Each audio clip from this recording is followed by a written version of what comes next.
ഖൗമു നൂഹിൻ, നൂഹ് നബി അലൈഹിസ്സലാമിന്റെ ഖൗം, അവിടെ നിന്നാണ് ഒരു ശിർക്ക് ആരംഭിക്കുന്നത്. രണ്ടാമത്തേത് ഖൗമു ഇബ്രാഹിം, ഇബ്രാഹിം നബി അലൈഹിസ്സലാമിന്റെ ഖൗം. ഇതാണ് ഈ രണ്ട് സമൂഹമാണ്, രണ്ട് ഖൗമാണ് ശിർക്കിന്റെ രണ്ട് അസ്ലുകളായിട്ട് മാറുന്നത്. ഖൗമു നൂഹിൻ കാന അസ്ലു ശിർകിഹിം അൽ ഉഖൂഫു അലാ ഖുബൂരി സാലിഹീൻ.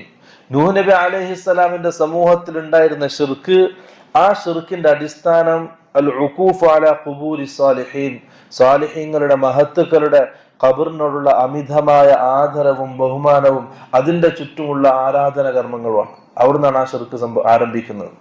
അഥവാ മഹത്തുക്കളുടെ ഖബറിന്റെ അടുത്ത് നിന്നാണ് ശിർക്ക് ആരംഭിക്കുന്നത്.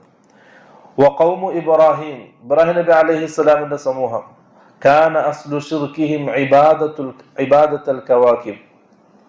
ഇബ്രാഹിം നബി അലൈഹിസ്സലാമിന്റെ സമൂഹത്തിലുള്ള ശിർക്ക് അതിന്റെ അടിസ്ഥാനം ഇബാദത്തുൽ കവാകിബാണ്.